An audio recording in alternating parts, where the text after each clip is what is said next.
कर जीवन दे दे, दया की याचना करूं, तेरी आराधना करूं। तू ही महान सर्वशक्तिमान, तू ही है मेरे जीवन का संगीत।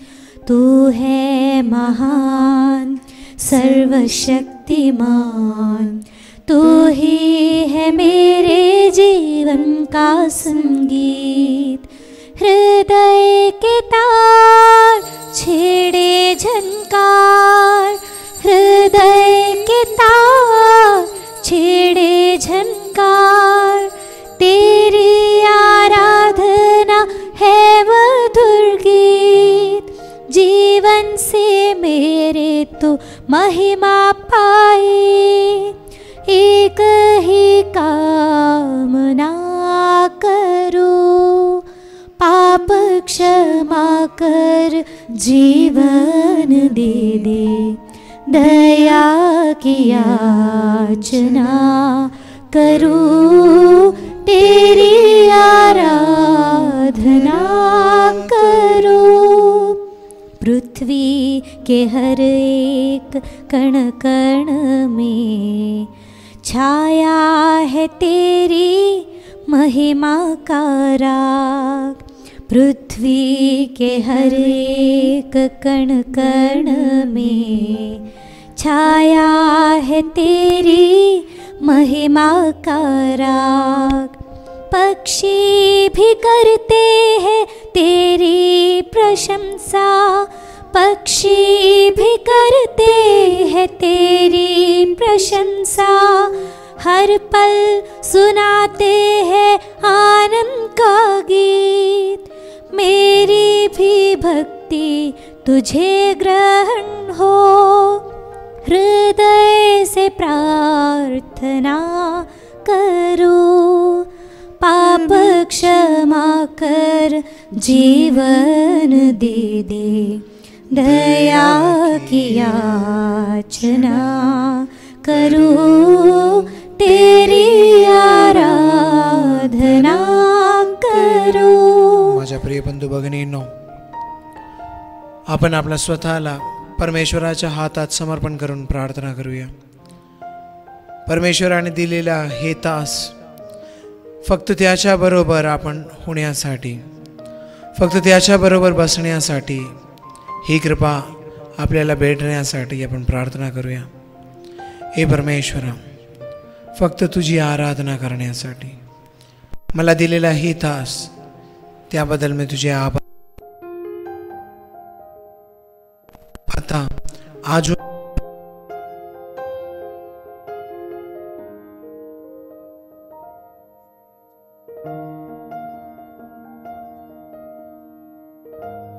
वेदीवर आले आहे, त्याबद्दल हे गीत गाऊन परमेश्वरा तुझी आराधना आम्ही अजून एकदा करतो।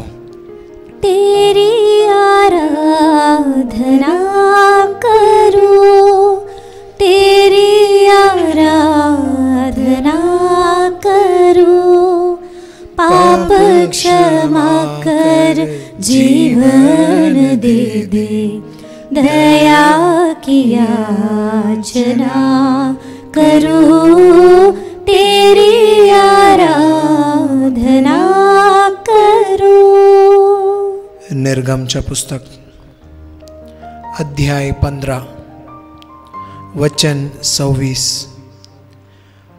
परमेश्वर इस्रायली लोकांना म्हणतो, मी तुला रोग मुक्त करणारा परमेश्वर आहे।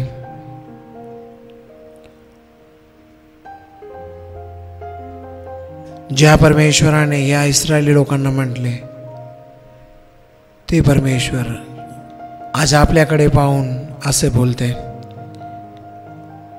मी तुला रोगमुक्त करणारा परमेश्वर आहे।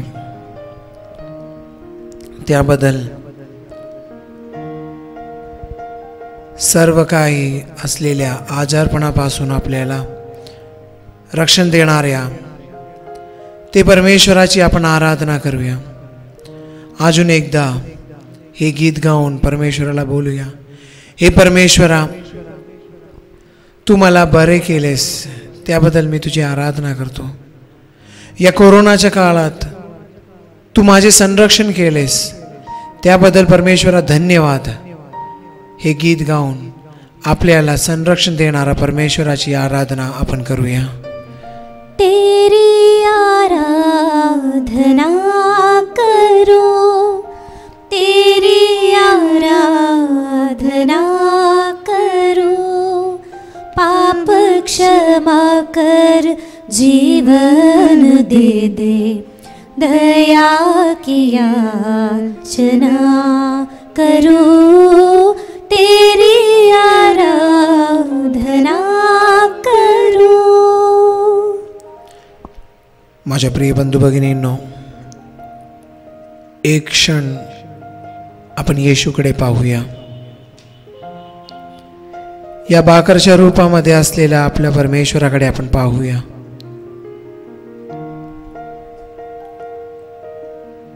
त्याला पाहिलेला सर्व लोक बरे झाले. येशूला पाहिलेले सर्व लोक रक्षण प्राप्त केले. येशूकडे पाहूया. आपला तारणारा आहे. हो, बोलूया. हे परमेश्वरा, या कोरोनाच्या काळात अनेक लोक आजारी आहे. परमेश्वरा, त्या सर्वांवर तू दया कर.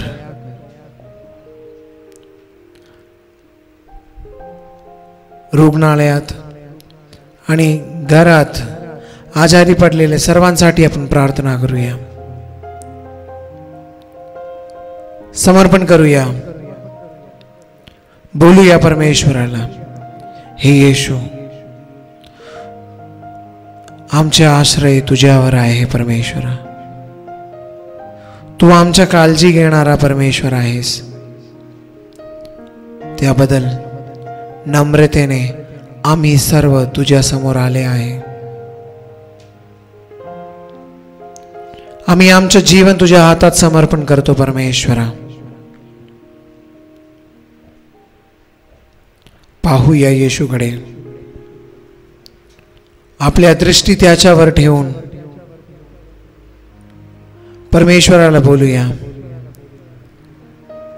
हे परमेश्वरा, तू ये, माझ्या मनात ये, माझ्या शरीरामध्ये ये, माझ्या कुटुंबात ये, माझ्या घरामध्ये ये आणि आम्हा बरोबर राहून तू आम्हा सर्वांना शांती दे.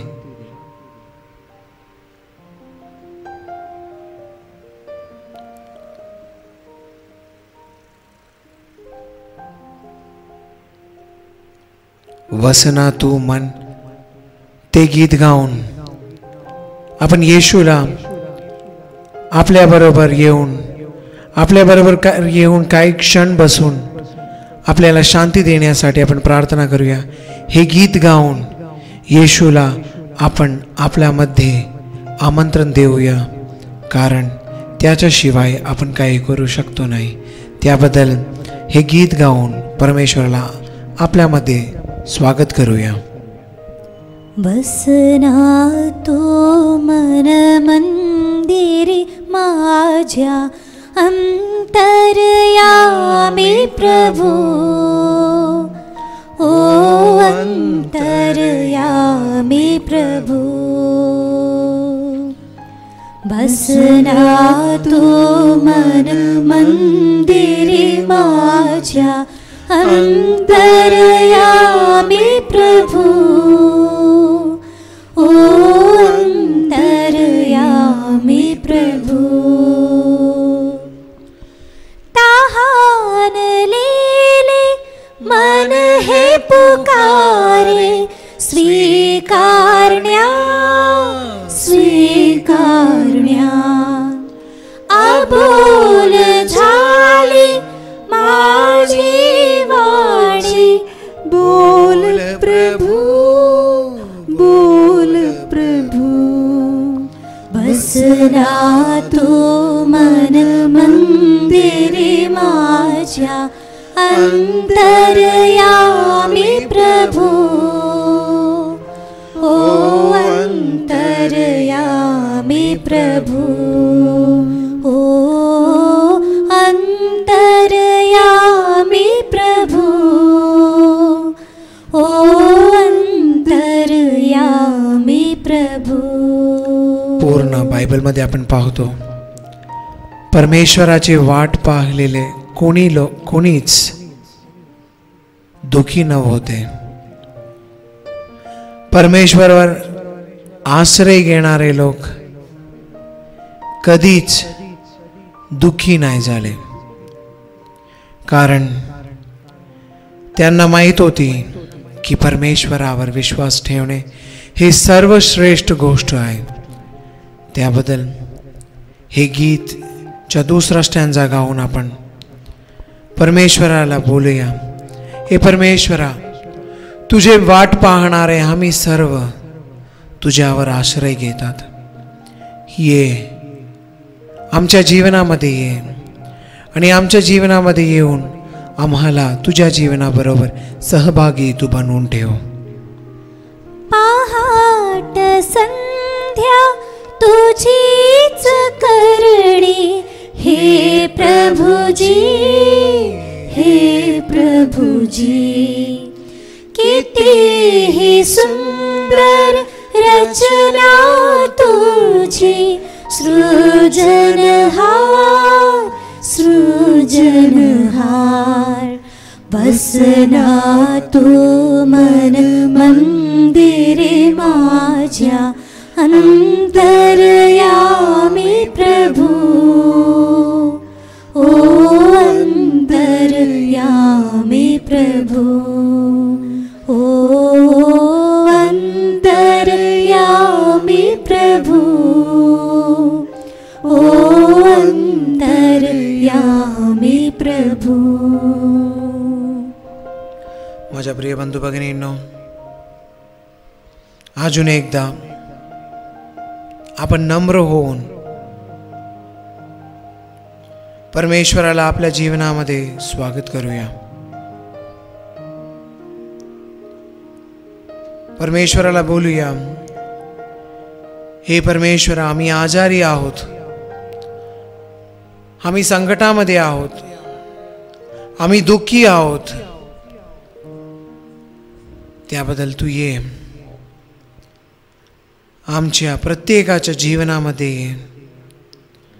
माझ्या प्रिय बंधू भगिनींनो, जर तुम्हाला वाटते की परमेश्वराला तुम्हाला आनंद दिले आहे, तुमचं जीवन सुखमय आहे, तर संकटामध्ये असलेल्या आपल्या बंधू भगिनीसाठी आपण प्रार्थना करूया. हे गीत गाऊन अजून एकदा दुःखी आणि संकटमध्ये असलेल्या आपल्या बंधू भगिनीसाठी आपण प्रार्थना करूया. रुग्णालयात आणि घरात आजारी पडलेल्या सर्वांसाठी प्रार्थना करूया.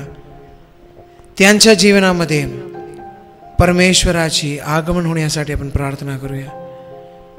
कारण संत लूक यांच्या शुभवर्तमानामध्ये आपण पाहतो, एक स्त्री तिच्या मुलीसाठी ती प्रार्थना करीत आहेत आणि येशू सांगते, जा, तुझी मुलगी बरी झाली आहे, कारण तुझा विश्वास मोठा आहे. त्याबद्दल हे गीत गाऊन अजून एकदा आपण परमेश्वराला आपल्यामध्ये स्वागत करूया, प्रार्थना करूया अनेकाकरिता. परमेश्वर त्याच्या उजव्या हात या लोकांवर ठेवून त्यांना बरे करणे ही प्रार्थना आपल्या मनात ठेवून आपण हे गीत गाऊया. तृषित नेत्री पाहतसे मी वाट तुझी, होईल का माझी आशा पुरी. बोल प्रभू, बोल प्रभू. बसना तू मन मंदिरी माझ्या अंतर्यामी प्रभु, ओ अंतर्यामी प्रभु, ओ अंतर्यामी प्रभु, ओ अंतर्यामी प्रभु। स्तोत्र संहिता 123 स्तोत्र संहिता, ओवी 1 आणि 2. तिकडे आपण असे पाहतात, आपण असे वाचतात. हे स्वर्गात राजनासारूढ असणाऱ्या, मी आपले डोळे तुझ्याकडे वर लावितो.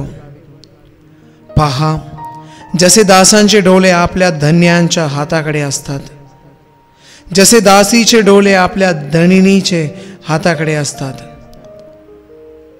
तसे आमचे देव परमेश्वर आमच्यावर कृपा करीपर्यंत त्याच्याकडे आमचे डोळे लागले असतात.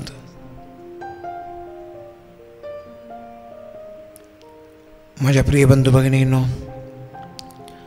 आपण आता ऐकले वचन, ते आपल्या जीवनातली एक प्रार्थना आपण करून त्या वचनाला आपल्या जीविताचे एक प्रार्थना बनवून परमेश्वराला बोलूया. हे स्वर्गात बसलेल्या माझ्या पिता परमेश्वरा, पुत्र परमेश्वरा, पवित्र आत्म्या, आमचे डोळे तुझ्याकडे आहे. जसा दासांचे डोळे आपल्या धन्यांच्या हाताकडे असतात, जसे दासीचे डोळे आपल्या धनिनीच्या हाताकडे असतात, तसे आमचे देव परमेश्वर आमच्यावर कृपा करीपर्यंत त्याच्याकडे आमचे डोळे लागले असतात. त्याबद्दल परमेश्वरा, आम्हावर कृपा कर, आम्हावर दया कर. आजारी असलेल्या आम्हा सर्वांवर तू करुणेने पाह. आम्ही तुझे लेकरे, जर आम्ही तुझ्याकडे नाही आले तर परमेश्वर आम्ही कोणाकडे जाणार? त्याबद्दल आपण परमेश्वराकडे पाहून आजार मुक्तीसाठी प्रार्थना करूया. बोलूया, हे परमेश्वरा, ये आमच्या जीवनामध्ये, ये आमच्या कुटुंबामध्ये, ये आमच्या गावामध्ये, ये आमच्या राज्यात, ये या जगावर, ये. कोरोनामुळे संकटात असलेल्या सर्वांच्या जीवनामध्ये ये.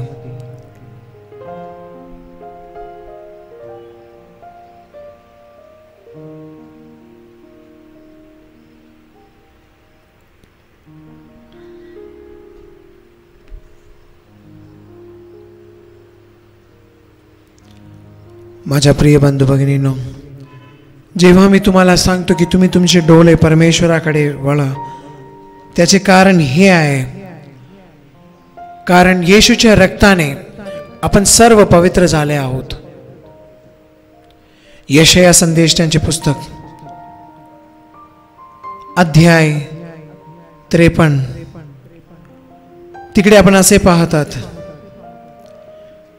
तुच्छ मानलेला मनुष्याने टाकिलेला क्लेशाने व्यापिलेला व्याधीशीने परिचित असलेला असा तो पुरुष पाहून लोक तोंडे फिरवीत व त्याला तुच्छ लेखीत, आणि त्याला आम्ही मानिले नाही. खरोखर आमचे व्याधी त्याने आपल्यावर घेतले, आमचे क्लेश त्याने वाहिले, तरी त्यास ताडण केले.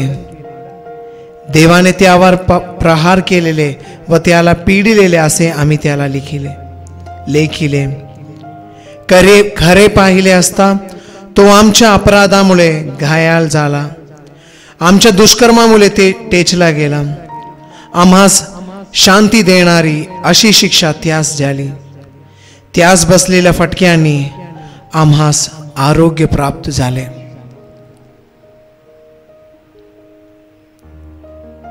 दोन 2000 वर्षपूर्वी काल्वरीवर पीडा सहन केलेला परमेश्वर, दुःखात असलेल्या येशू, त्याचे दुःख सहन करणे एक कारणामुळे होते. आपल्या मनातले आणि आपले शरीराचे आणि आपल्या हृदयाचे शांती, त्याबद्दल त्याने आपल्यावर त्याला दिलेल्या सर्व फटका त्याने सहन केले. कारण त्याच्या डोळ्यासमोर फक्त आपण होतो. आपले अपराध, आपले आजारीपणा त्याने त्याच्या शरीरावर स्वीकारले आणि त्याबद्दल आपण सर्व आजारमुक्ती झाले. माझ्या प्रिय बंधू भगिनींनो, आज जर तुम्ही आजारी आहात तर तुम्ही परमेश्वराकडे पहा, येशूकडे पहा, तो तुम्हाला बरे करणार. अजून एकदा आपण ऐकूया यशया संदेष्टांचे पुस्तक 53 अध्याय ओवी 5.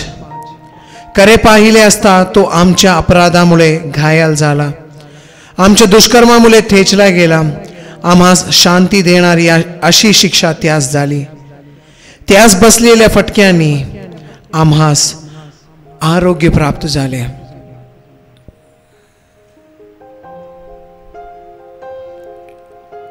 येशूने काल्वरीवर अर्पण केलेले त्याच्या शरीराचे बली पिता परमेश्वराने स्वीकारले. माझ्या प्रिय बंधू भगिनींनो, आणि जर पिता परमेश्वराने ते बली स्वीकारले तर ते बलीच्या कारण आपण सर्वांची आजारमुक्ती, आपल्या सर्वांची शांती पण परमेश्वराने स्वीकारले. आणि त्याबद्दल परमेश्वर आपणा सर्वांना आजारमुक्त देणार. तो आपल्या सर्वांना आजारमुक्ती करणार. पण तुम्ही परमेश्वरावर तुमचा विश्वास ठेवता का? तुम्ही तुमचे डोळे येशूवर ठेवायला तयार आहे का? जर तुम्ही तयार आहे तर हे गीत बरोबर तुम्ही पण गाव आणि येशूला तुमच्या जीवनामध्ये बोलूया. येशूला समर्पण करा तुमच्या जीवनातले सर्व त्रास, सर्व काही संकट, सर्व आजारीपणा येशूच्या हातात समर्पण करा आणि हे गीत बरोबर गाऊन तुमचे सर्व काही जे काही आहे ते तुम्ही समर्पण करा. तू मला पुरे, तू मला पुरे, प्रभू येशू माझा राजा. तू मला पुरे, प्रभू येशू माझा राजा. तू मला पुरे, तू मला पुरे, तू मला पुरे, प्रभू येशू माझा राजा. तू मला पुरे. बेनसिरा यांची बोधवचने अध्याय 38 ओवी 9. बाळा, तू आजारी असताना आजाराकडे दुर्लक्ष करू नकोस, पण प्रभूची आराधना कर आणि तो तुला बरे करील. माझ्या प्रिय बंधू भगिनींनो, या वचनाच्या शक्तीने जेव्हा तुम्ही हे गीत गाणार, परमेश्वराला तुमच्या जीवनामध्ये तुम्ही स्वागत करा. तुमच्या रोगात परमेश्वराला तुम्ही आमंत्रण द्या. तुमच्या कुटुंबात तुम्ही येशूला आमंत्रण द्या. तुम्ही येशूची आराधना करा, तेव्हा तो तुम्हा सर्वांना बरे करणार. त्याबद्दल हे विश्वासाने अजून एकदा आपण गाऊया. परमेश्वराची येशूवर शरण ठेवणारे हे गीत गाऊन येशूला बोलूया. हे येशू, तूच आहे माझा तारणारा, तूच आहे माझा पालणारा. मी आजारी पडले तरी, मला सर्वांनी सोडिले तरी, मी आजारी पडले तरी, मला सर्वांनी सोडले तरी, मी दीनदुःखी झाले तरी, तू मला पुरे, मी दीनदुःखी झाले तरी, तू मला पुरे, तू मला पुरे, तू मला पुरे. प्रभू येशू माझा राजा, तू मला पुरे. प्रभू येशू माझा राजा, तू मला पुरे. माझ्या प्रिय बंधू भगिनींनो, आपण नम्रतेने परमेश्वराला बोलूया. हे परमेश्वरा, जर आज मी आजारी आहोत, जर माझ्या जीवनामध्ये पुष्कळ संकट आहे, जर मी दुखी आहे, पण परमेश्वरा मी तुझ्यावर माझा विश्वास ठेवणार.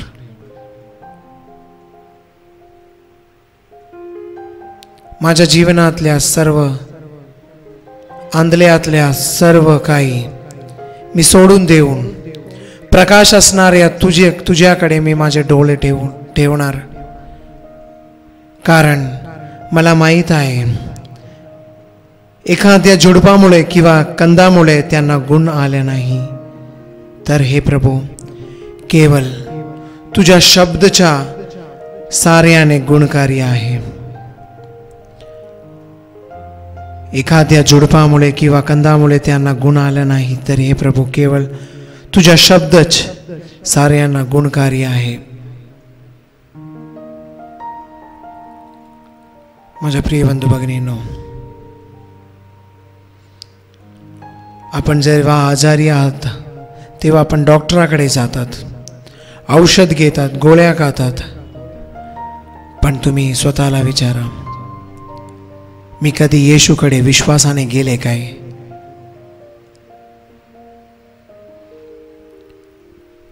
मी माझ्या येशूवर माझे डोळे ठेवले काय? माझा विश्वास डॉक्टरांवर आणि गोळ्यांवर आहे की माझ्या येशूवर आहे? त्याबद्दल माझ्या प्रिय बंधू भगिनींनो, आपल्याकडे आलेल्या येशू आपल्याला बरे करायला या पृथ्वीवर, या वेदीवर, आत्ता या वेदीवर आलेला परमेश्वर येशू, तो आपणा सर्वांना शक्ती देणार, आपणा सर्वांना आजार मुक्ती करणार. आणि त्या येशूचा आशीर्वाद स्वीकारायला आपण तयार होऊया. एक क्षण आपण शांत होऊन आपल्या वैयक्तिक जीवनातल्या सर्व हेतू येशूच्या हातात समर्पण करूया. जर तुम्ही आजारी आहेत, तुम्ही तुमच्या आजारपणा येशूच्या हातात समर्पण करा. तुमच्या घरात जर कोणी आजारी आहे त्यांच्यासाठी प्रार्थना करा. तुमच्या शेजारी राहणारे कोणीही आजारी आहेत तर त्यांच्यासाठी प्रार्थना करा. परमेश्वर त्यांना बरे करणार आणि तुम्हाला पण आशीर्वाद देणार.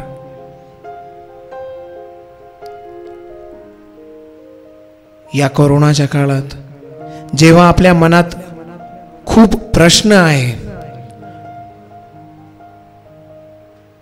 परमेश्वराबरोबर आपण बोलूया, कारण त्याच्या हातात सर्व प्रश्नाचे उत्तर आहे. त्याबद्दल आपण शांत होऊन या जगाला येशूच्या पवित्र हृदयात समर्पण करून आपण आपले वैयक्तिक जीवन समर्पण करून, आपल्या कुटुंब समर्पण करून, आपल्या शेजारी राहणाऱ्या सर्वांना समर्पण करून परमेश्वराला बोलूया. हे परमेश्वरा, तू माझा प्रभू, तू माझा देव.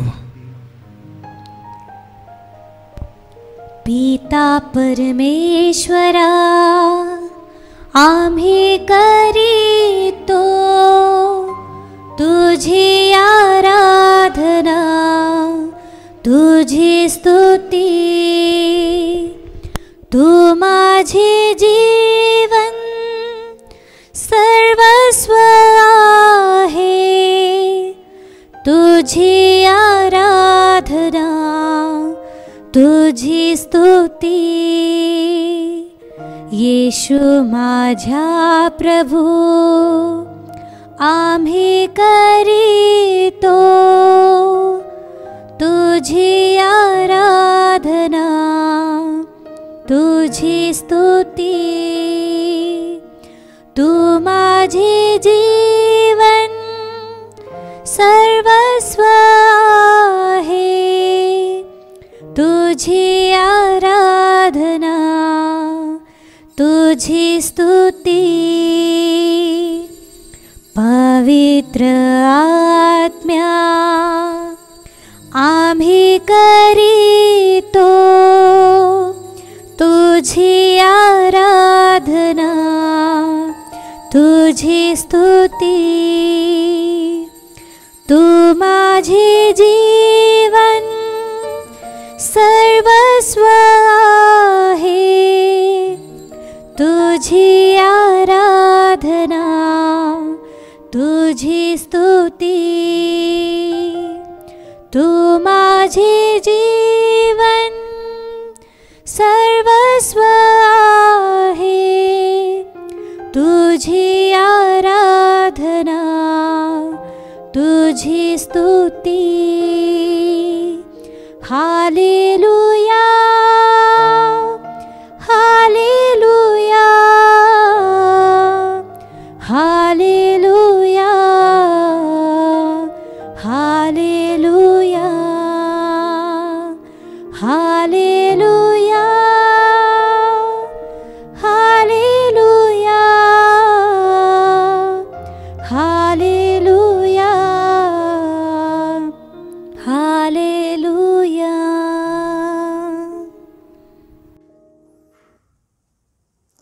पिता, पुत्र आणि पवित्र आत्मा यांच्या नावे आमीन. लूकद्वारा घोषित अध्याय 10 आणि वाक्य 30 पर्यंत येशूने चांगल्या शमराण्याचा एक दृष्टांत बोलत आहे.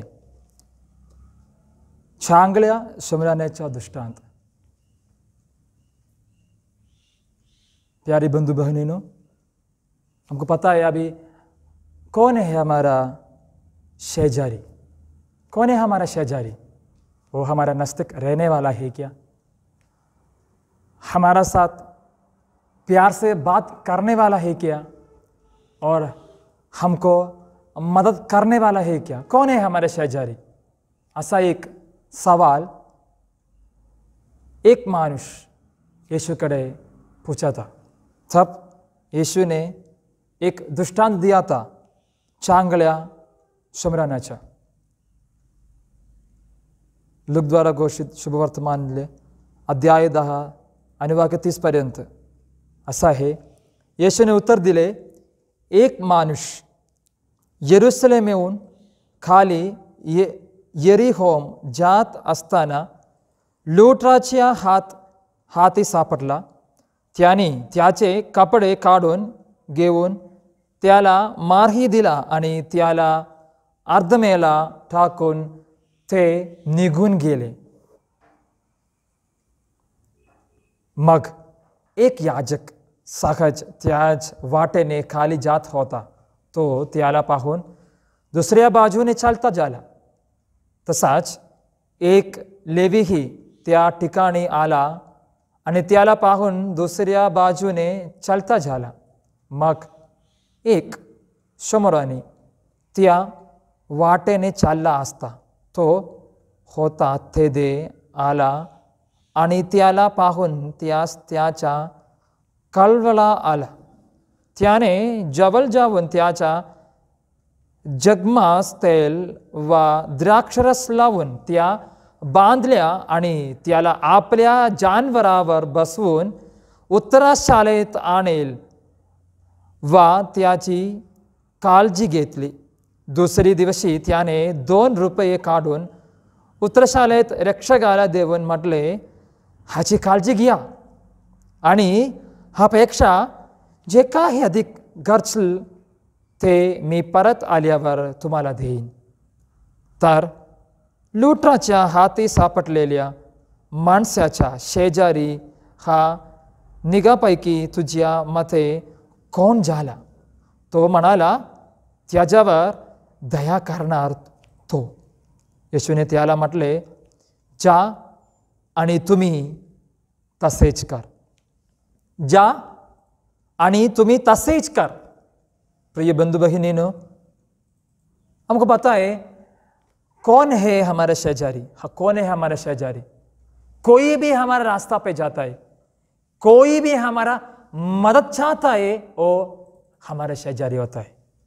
वो हमारा क्या बोलते हैं, हमारा घर वाला होगा, भाई बहन, आपका मिसिस होगा, आपका हस्बैंड होगा, आपका बच्चा होगा, पप्पा होगा, मम्मी होगा, और आपका मदद तसेज कौन चाहता है वही उस टाइम हमारा शेजारी. हमको ये पता है, लेकिन हमारा प्रॉब्लम ये है कभी कभी हमको हमारा शेजारी को मदद नहीं कर पाता है, हमारा सामने वाला को हमको प्यार नहीं कर पाता है. क्या है प्रॉब्लम? मेरा नाम है फादर टिंसन. मैं 7 साल पहले वावरत जामली में हमारा एक शाला पे होता. तो तिकड़े में मेरा क्या बोला, हमारा शिक्षण के 1 साल उधर था. तो 10वीं के अंदर हमारा 12 साल का ट्रेनिंग चालू है फादर बनने के लिए. तो फादर बनने के लिए 12 साल का ट्रेनिंग चालू, उसमें 7वीं साल में वावरतला होता. तो वावरत मध्ये मैं तिकडे हमारा फादर लोगों का साथ, सिस्टर लोगों का साथ शाला में काम करता था, मदद करता था, बहुत कुछ करता था. तब ऐसा हमेशा हम नगर पे आता था, हमारा खेड़ गाँव पे, हमारे चर्च पे, हमारा समस्ता पे, हमारे सिस्टर लोगों फादर लोगों कड़े आता था. तो तब क्या होता है, कभी कभी हम निकल के जाने के लिए बहुत अंधेरा होता है. ऐसा एक दिन मेरे साथ मेरा बड़ा फादर था. फादर का नाम आपको पहचानता होगा, जोसेफ छालकिल बोल के एक फादर है, एक दाढ़ी वाला फादर. तो फादर था, मेरा बड़ा फादर था. हम दोनों 3 सिस्टर लोगों के साथ ऐसा रात को जाता था. मुझे ऐसा लगता है थोड़ा 10 या 11 बजे ऐसा कुछ तो हो गया, 10:30 पकड़ो. तो मैं ऐसा जाता है डबलपुरी बोल के एक क्या बोलेगा, एक ठिकाने है वावरतला जाता टाइम. तो तिकड़े और रास्ता बहुत खराब था तक, और 7 साल पहले बहुत खराब था. तो हमने ऐसा हमारा कल्याण हाईवे से हमारा वावरत जगह पर जाने के लिए, निकलने के लिए शुरू हो गया. थोड़ा 4-5 किलोमीटर आगे गया तो हमारा सामने वाला जंक्शन हमारा ठिकाने का पहले हम ऐसा देखा, हमको एक बाइक ऐसा बहुत स्पीड में ओवरटेक करके गया था. तो फादर ने मुझे बोला, मैं और फादर दोनों आगे था.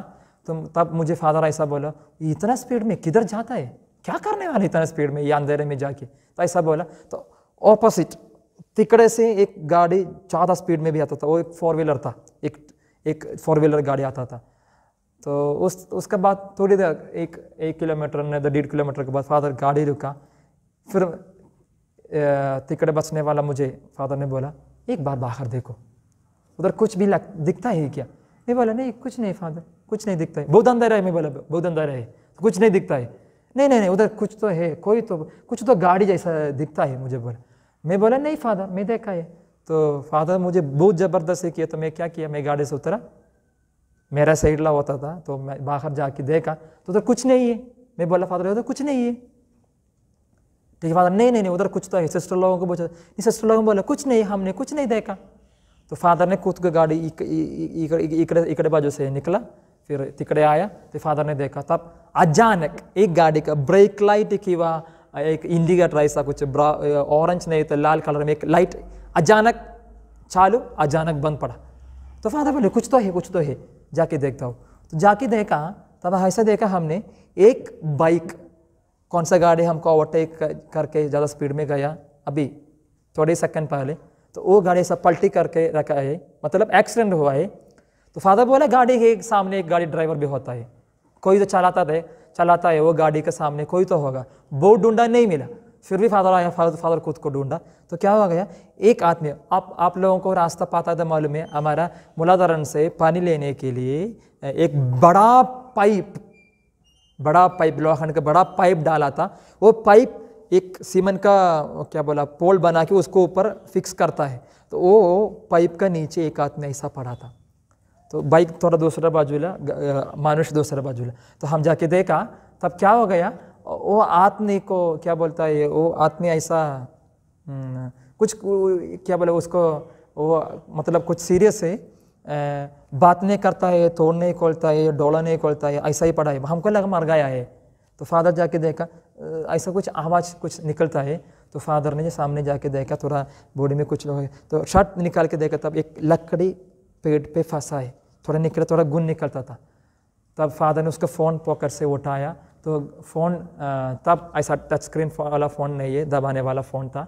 फादर ने फ़ोन उठा के लास्ट वाला नंबर पे फ़ोन किया, तब कोई तो फ़ोन उठाया, हम बोला ऐसा ऐसा हो गया, हमको मालूम नहीं है, फादर सिस्टर लोग हमको निकल जाना पड़ता है इधर। तो क्या होता है, वो ठिकाने पे 9 बजे के बाद कोई भी मतलब नहीं होगा, क्योंकि सब सो गया होगा। तो ऐसे एक सिचुएशन में हमको बुलाने के लिए कोई नहीं, बहुत शेती सामने, हमको भी पहचान वाले नहीं उधर। तो क्या हो गया, हम ये आदमी को लास्ट वाला फ़ोन में फ़ोन किया फादर ने, फिर कोई तो आया, थोड़ा आदमी लोग आया। तो तब सामने वाला डबलपुरी में एक हॉस्पिटल में एडमिट किया, लेकिन उधर इतना ट्रीटमेंट नहीं करता है। तो हम ऐसा उसका एडमिट करने के लिए उसको बोला, हम निकला। तो उसके बाद अगले दिन हमको फ़ोन आया, कौन सा, वो डबलपुरी हॉस्पिटल से हमारा पहचान वाला डॉक्टर का फ़ोन उधर आया।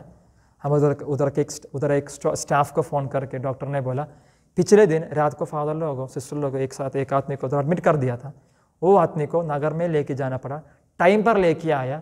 तो क्या हो गया, एक नवंबर दिसंबर महीने था, बहुत ठंडी लगता था।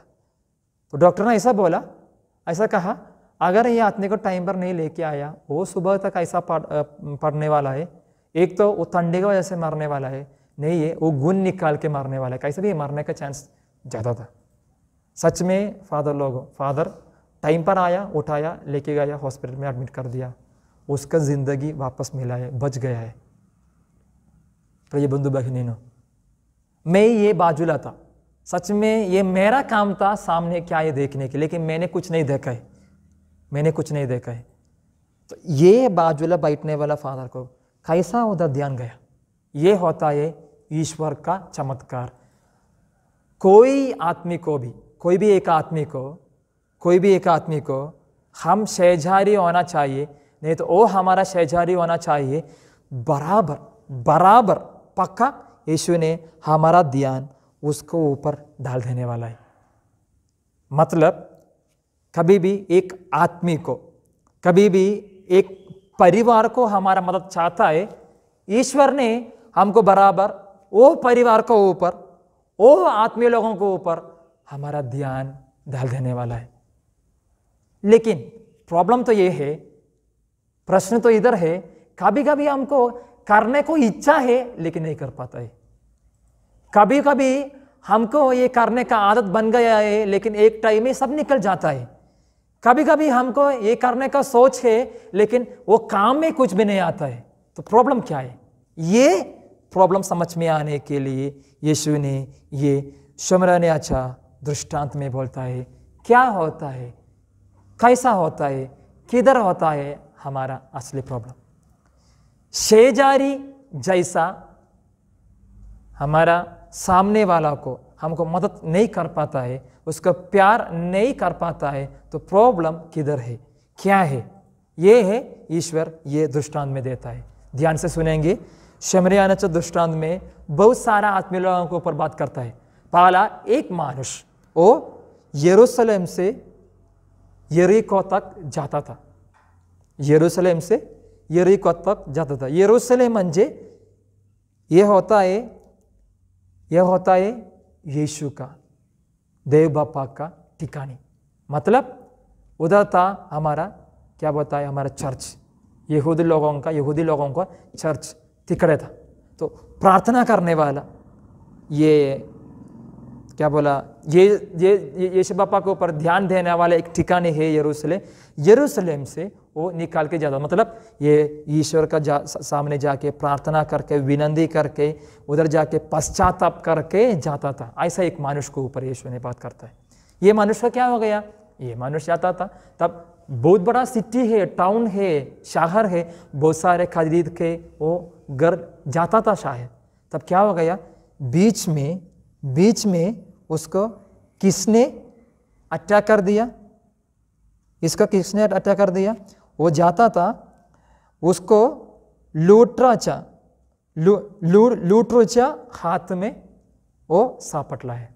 मतलब लूट करने वाला आत्मी लोगों, उसका क्या कुछ है हाथ में, साथ में सब लूटाया, फिर उसको उधर डाल के गया है। तो पहला मनुष्य है लूट करने वाला आत्मी लोगों के ऊपर। देखो कभी कभी ऐसा होता है, हमारा मन में ईश्वर का सब सुविचार आता है, हम चर्च में जाता है, ईश्वर को विनती करता है, ईश्वर के ऊपर नहीं तो चर्च के ऊपर, नहीं तो प्रार्थना के ऊपर हम सब ध्यान देता है, फिर भी हमको शेजारी जैसा किसी को भी नहीं लगता है, किसी को भी ऊपर मदद नहीं कर पाता। इसका कारण एक तो ये है, हमको एक आदत बन गया है, बिना काम करके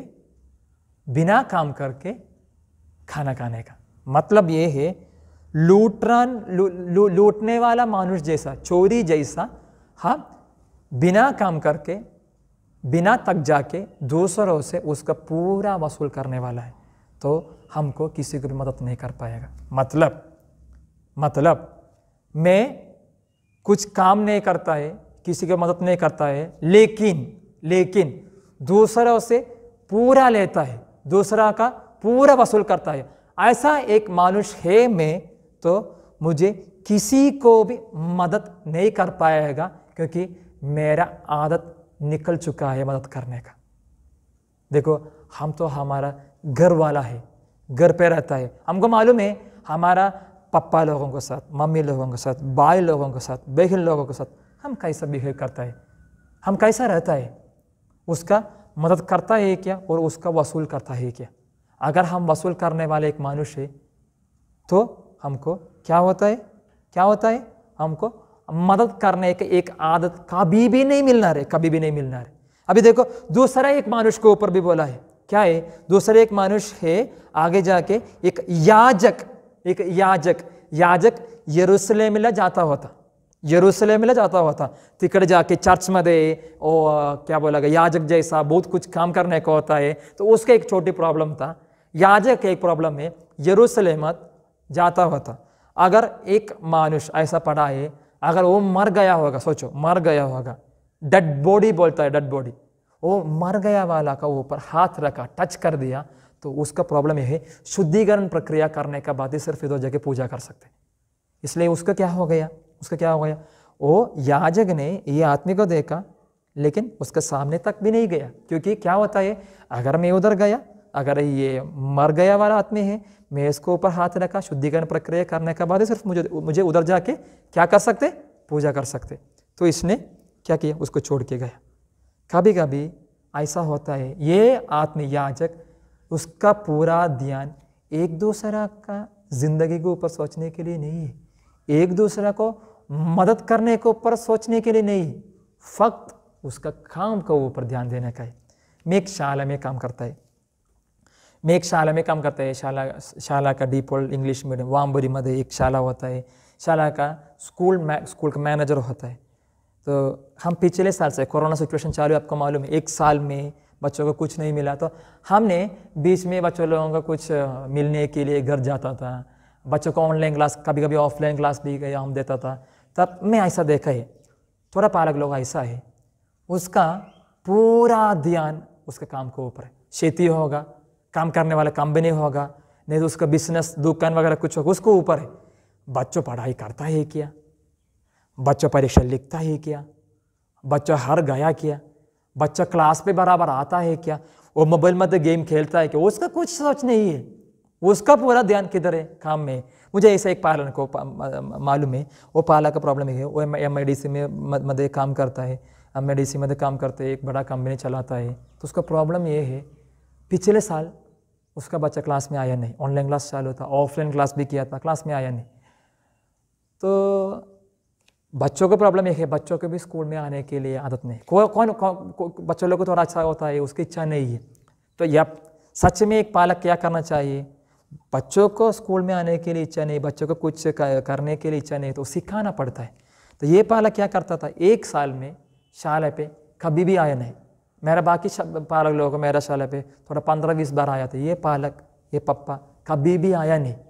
तो इस साल आया, इस साल आके फिर भी हमारा सामने आके बहुत बात कर दिया, ये करूँगा ऐसा करूँगा, फिर भी वो बच्चा उस दिन हम ग्रुप में वापस ऐड कर दिया। ऑनलाइन क्लास में होता है ना, अगले दिन से भी क्लास में आता नहीं, परीक्षा होता था परीक्षा भी नहीं दिया, अभी भी वो काम के ऊपर सोचता है। थोड़ा मानुष ऐसा है, पूरा टाइम पूरा सोच उसका काम के ऊपर है। लेकिन मैं ये बोलता हूँ, आप काम के ऊपर ध्यान देने वाला है, लेकिन आप मदद करने वाला आपका मिसिस, आप मदद करने वाला आपका बच्चों लोगों, आप मदद करने वाला आपका पालक लोगों,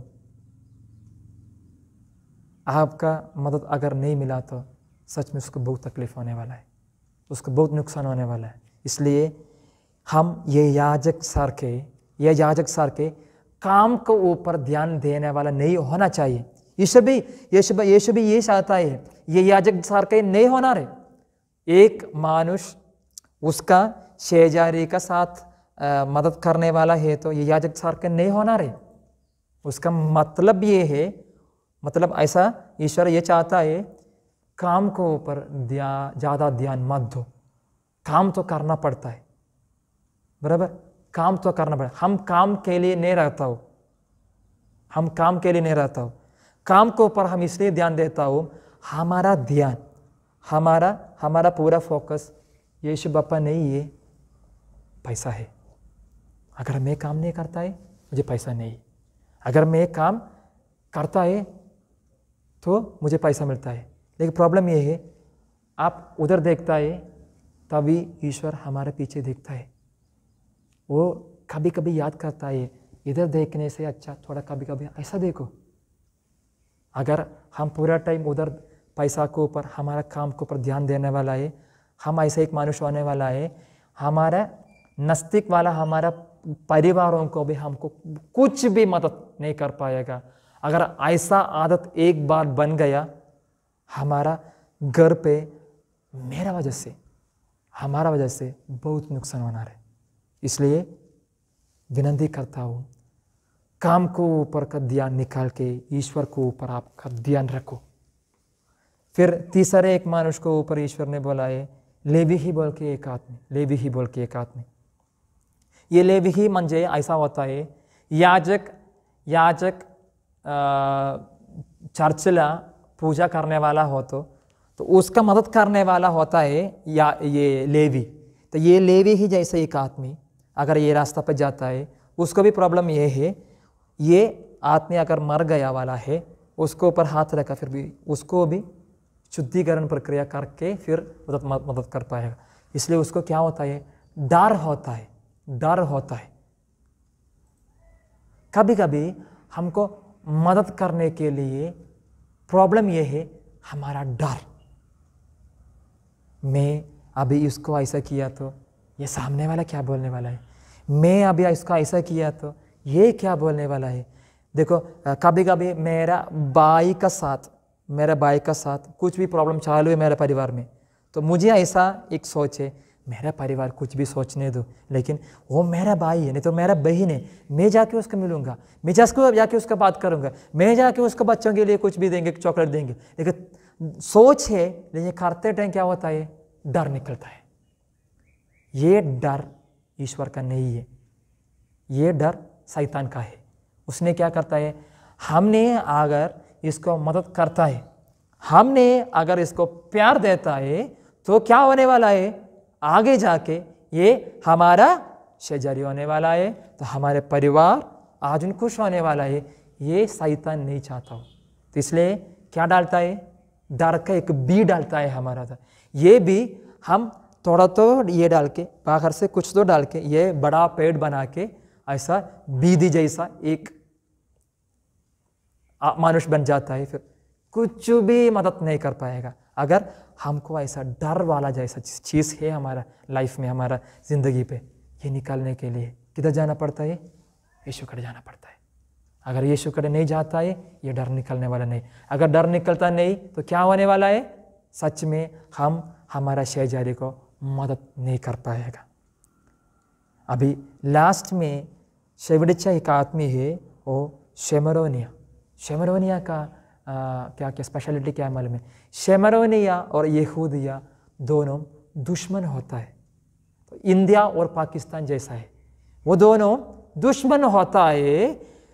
ये दुश्मन लोगों को प्रॉब्लम ये है, एक यहूदिया को देखा शेमरोनिया कभी भी उसका सामने जाता ही नहीं है। उसका मालूम है, उसका कपड़ा वगैरह है, उसका चेहरा वगैरह देख के उसका मालूम है कौन शमरिया कौन यहूदी, उसका पता चलता है। फिर भी ये उसका उसका क्या जानवर को उधर छोड़ के, पूरा माल उसको ऊपर वो छोड़ के उसका सामने गया, फिर उसको उठा के जानवर को ऊपर डाला, उसके पास बहुत सारे तेल द्राक्षर सब डाल के वो पूरा क्या बोलेगा इधर इधर कुछ लगा था वो पूरा साफ करके मेडिसिन जैसा दवा जैसा लगा के वो किधर डाल दिया, वो जाके उत्तरशाला पकड़े लेके गया। उधर जाके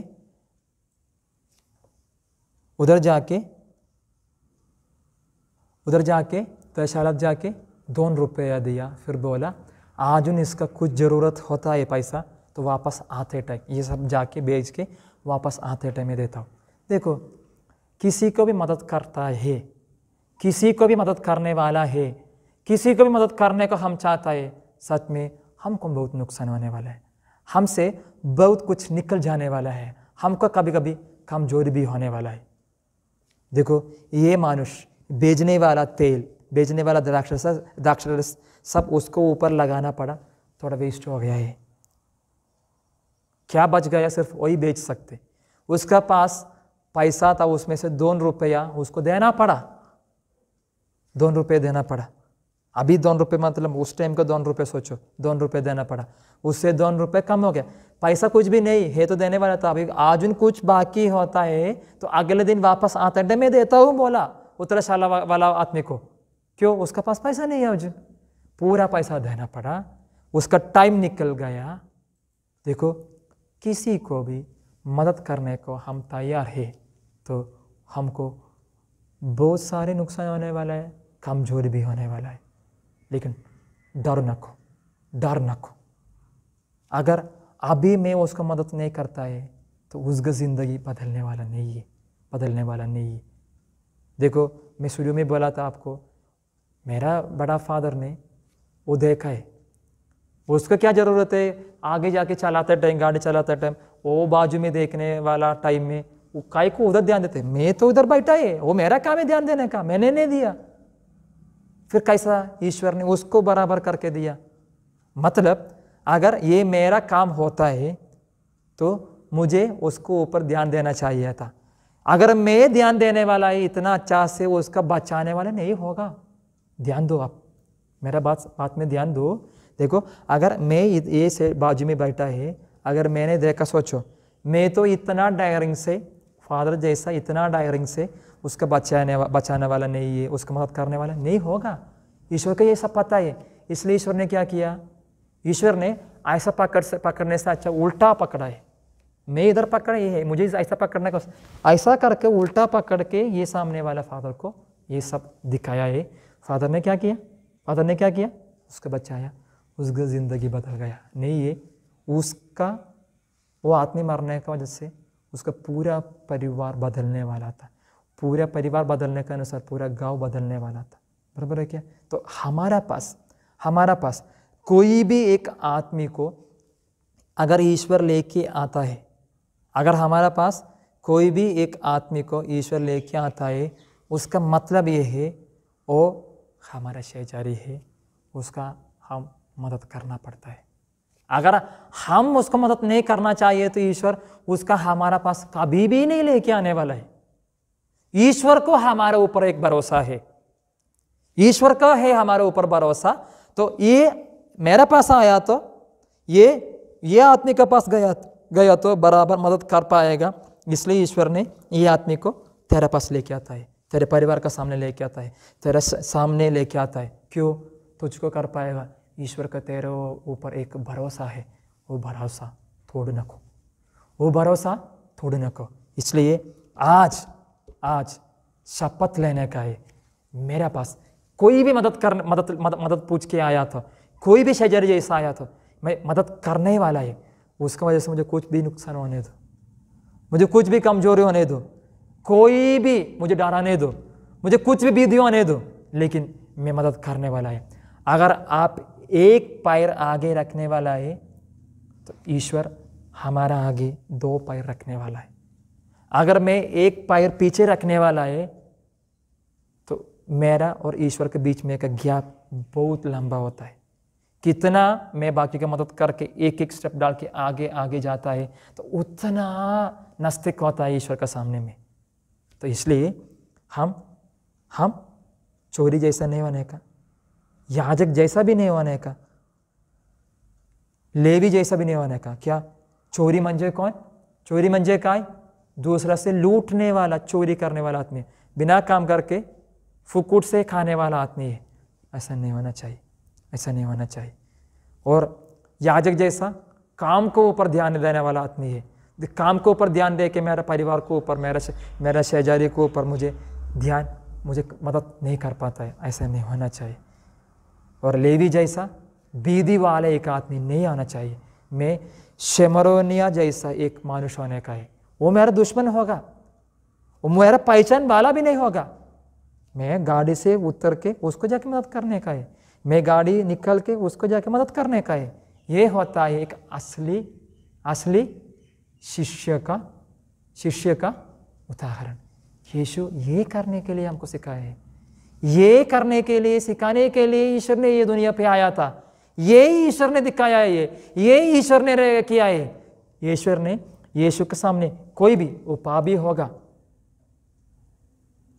रोगी होगा, उसको बहुत कमजोरी होगा, कोई भी उसके पास मदद पूछ के आया, वो भूख होगा, बीमार को ऊपर होगा, दीदी के ऊपर होगा, शैतान का बंधन को ऊपर होगा, कुछ भी चलेगा। ईश्वर ने, यीशु ने कौन सा कोई भी आत्मा उसके पास आया तो भी उसका मदद देने का बातें वापस भेजा है। हम भी ईश्वर सार के, यीशु का शिष्य सार के एक मनुष्य होना चाहिए। तो हम भी एक दूसरे को मदद करने का है। अगर नहीं करता है हम यीशु का शिष्य नहीं होता है। इसलिए हम हाथ जोड़ प्रार्थना करता हूँ, यीशु हर दिन मेरे सामने कोई भी आने दो, मेरा घर पे किसी को भी मेरा मदद जरूरत होने दो, मैं मदद करने वाला है, डरने वाला नहीं है, मेरा काम के ऊपर ध्यान देने वाला नहीं है, पैसा के ऊपर ध्यान देने वाला नहीं है। मैं एक शमरियोनी जैसा मेरे दुश्मन है तो भी, मुझे त्रास देने वाला है तो भी मैं उसको मदद करने वाला है। ईश्वर हमको सबको एक अच्छा शिष्य बनने दो। प्रार्थना करता हूँ।